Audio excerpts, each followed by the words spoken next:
Good afternoon, everyone. Welcome back to Which is the Moon. I am your Monday hostess, Natalie, and this week's topic is religious jewelry. Now, as you probably noticed in my videos, I wear some of my religious jewelry all the time. I rarely take this one off. Sometimes I do, and I'll wear something else in its place, like something that's on a chain. Sometimes I'll wear them together. But I'm just going to display a little bit of my religious jewelry and talk about why and when I wear certain things and what it means to me.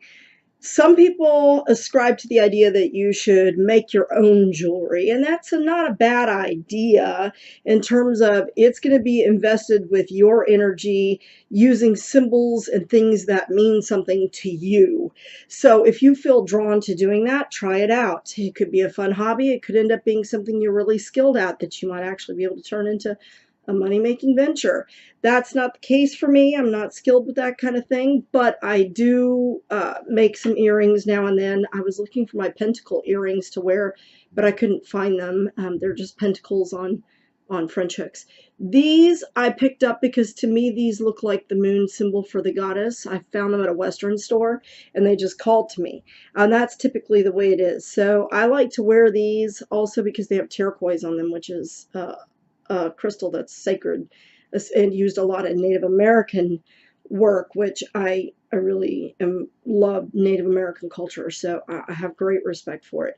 And I'm going to get to that in a minute. Some of the jewelry that I have, like this one, has the goddess on it. It also has the moon, of course. It's a crescent moon, but it's the moon nonetheless, which I also ascribe to my connection to the goddess. Plus, I was born in July, so I fall under the moon sign, Cancer. I'm on the cusp between Cancer and Leo. And then this was gifted to me over the Christmas holiday by my daughter. And it is an owl, which she knows is my totem. And on the back it says, "You are braver and stronger than you believe." And so I added that to the same cording. I had 3 different cords, but it got to be too much trying to keep track of all the 3 cords, and everybody was wanting to know what the cords around my neck were attached to. And some of my clients are Catholic and some are Muslim, and so I don't necessarily like to display my religious jewelry because I don't care to get into an argument or do something that might damage my business. If they found out that I was a practicing witch, they may not be open to that. And so I tend to kind of keep my religious jewelry hidden when I'm working, just because I'm not ashamed of it, but it's personal to me anyway. And that's kind of what I want to get to with this. This was a carved goddess that I picked up at a shop here called the Rock Barrel, and I really liked it, but I just attached it to a string. Basically, it's just a piece of plastic ribbon, but I did that so that I could wear this if I felt so inclined. And I made it long enough that I could either, tie it up or I could keep it just long and dangling. But I liked this image of the goddess. And so I will use this sometimes in ceremonies when I'm drawing down the moon. I will use this piece of jewelry. I'd like to get a better cord for it, but the little hole at the top is real small. So that's that one. During Bealtaine, or Beltane, as it's known, I also have this piece of jewelry that I got, which I will wear, and it's the lovers that are entwined, and so I will use this during Bealtaine ceremonies, rituals. Another thing that I think is that I was very drawn to, that I wear for blending of masculine and feminine energies. Anytime I want to feel both the god and goddess close to me, are these earrings that I picked up in, oh gosh, to be honest with you, I don't remember if I picked them up in Arizona or in New Mexico, but in case you can't see it, it's the sun and the moon. Now, these are made with little strings that are wound around this little casing, and the string is twisted, and then I assume that they put the string on there and then painted the image on there. But if it comes unraveled, which one of them did, the image gets a little messed up if you don't get it exactly right. So there is some skill to these earrings, and I really liked the sun and moon imagery. So I saw it as a way to combine both the masculine and feminine energies, but I also did it because my husband is a Leo and me being a Cancer, that's the sun and the moon, and so I was hoping that it would be a way to draw our energies closer to one another because we don't always get along. Now, Another pair of earrings that I consider religious or spiritual to myself are these earrings here. For me, it's mostly earrings because I can change them out pretty easily. Sorry, I have something in my eyeball. That is this pair of earrings. Now these are pretty hefty. They're pretty heavy little earrings, but they're made out of shell. I think it's abalone shell. I don't know if you can hear that. But they have this beautiful kind of impressionistic floral painting on the front. And of course they have all of the coloration, nuance, and stridency that you see in abalone shell. And I really love them because I'm very drawn to the ocean and to the beach, and I don't get to go there very often. So when I want to call on those energies, I will wear these earrings. If I'm wanting to call on the energy or the power or the element of water, I will wear these earrings because they remind me that water nourishes all life, including the plants and flowers, but also it is a way for me to draw on the energies of the ocean itself, being that they come from the ocean. So I really feel like, to me, these are very spiritual. So a lot of my jewelry may not appear spiritual or religious, but it has a spiritual meaning to me.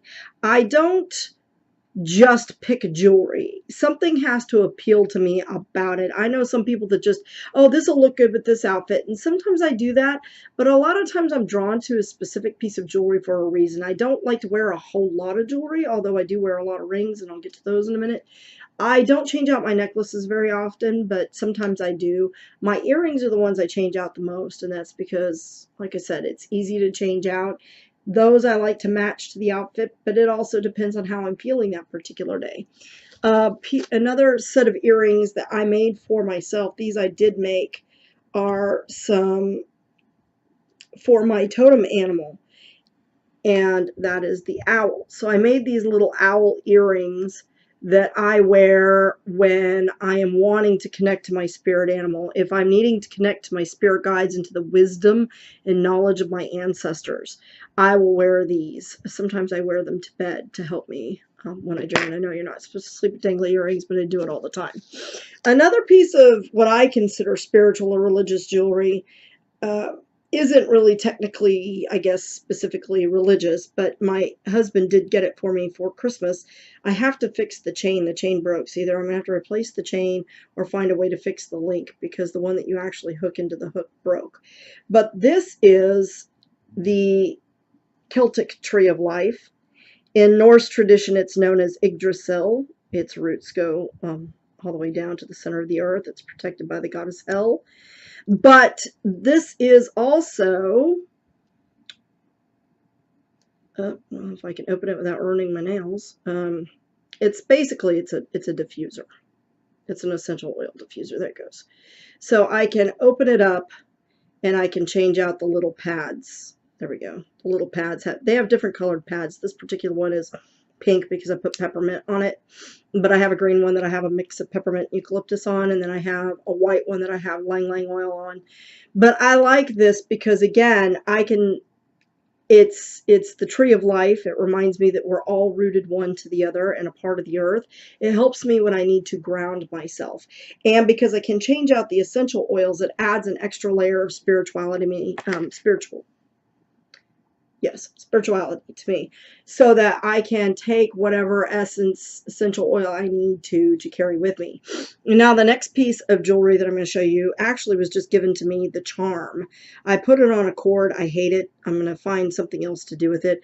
I actually have a charm bracelet that my daughter gave me for Mother's Day a few years back, and she had a couple of charms already on it. Then a friend gifted me a crescent moon charm that I want to add to it because it's a James Avery. If you're not familiar with Texas and you don't know who in the world James Avery is, he is a big-time jewelry maker here in Texas. He had, he has a factory in Kerrville. He just recently passed away. We're talking like within this month. And he crafts a lot of religious jewelry, but it's Christian-based, most of it. He does do a little bit of Jewish jewelry, but he was a great man. I got to meet him once at the factory in Kerrville, and he was just the nicest person I've ever met. But they will not put charms that are not their own on the bracelet, so I'd have to find another way to connect it. But this oops, I'm trying to get it into the camera there. This was gifted to me by a client, actually. She noticed some of my other jewelry one day, and she just very calmly asked me, you know, kind of quietly, are you practicing? Do you practice the craft? And I said, yes, I do.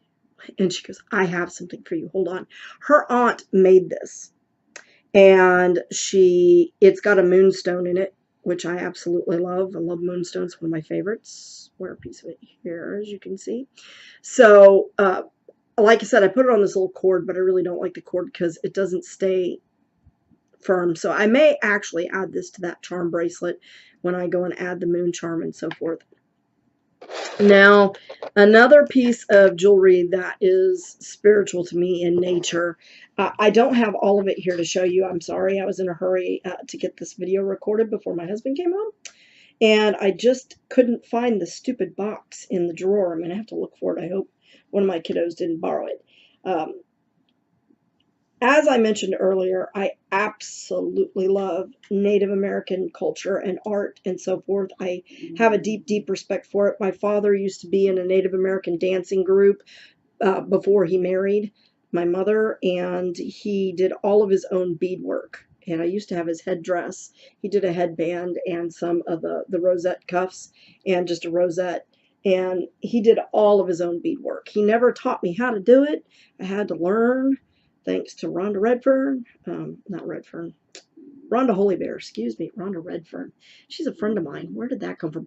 Rhonda Holybear. Please forgive me, Miss Holybear, if you ever see this video. But she did a video on how to do beadwork, and I learned a lot from it. So thank you, thank you, thank you, thank you. But again, the turquoise. Now, these earrings were gifted to me with a matching necklace from a company called SUZZANN.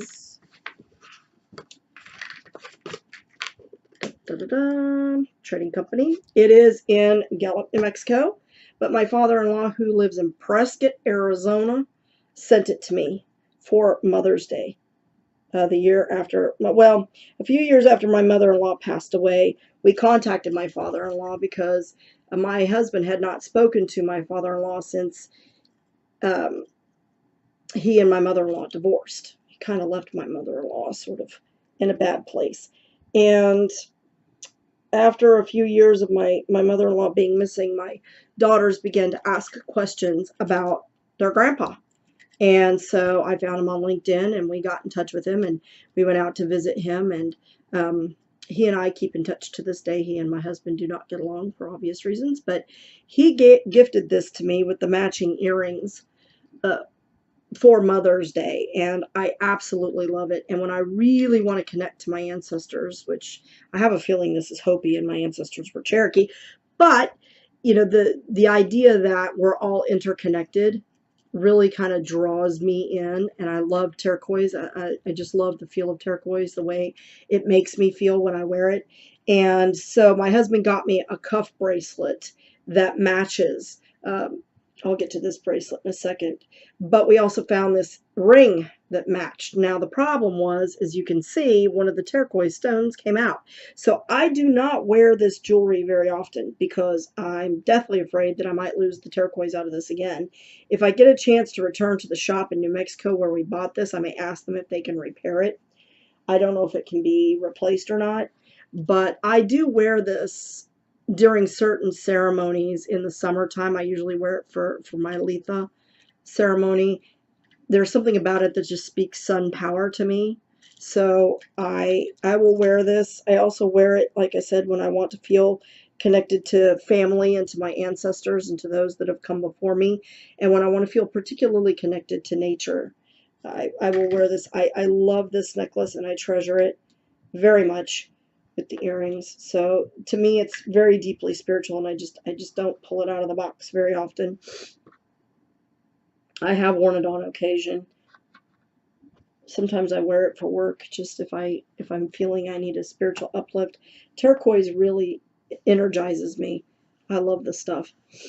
And what's funny is I was wearing it one day, and the client of mine that I mentioned that is Muslim, the mom told me that they have a a belief in their culture that if you wear a piece of turquoise, or you carry a piece of turquoise with you, and it repels the negative energy, that if it ever cracks or begins to discolor, you should bury it off of your property, because it means that it has protected you from some evil something or other, like the evil eye kind of thing. I thought that was interesting.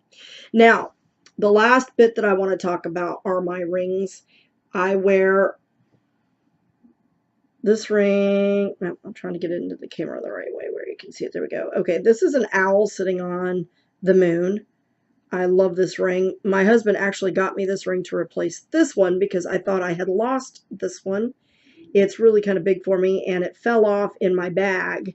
I paid like $2.95 for this from some company that does silver jewelry, and I have to tell you, it's never discolored my finger. I don't have a problem with it.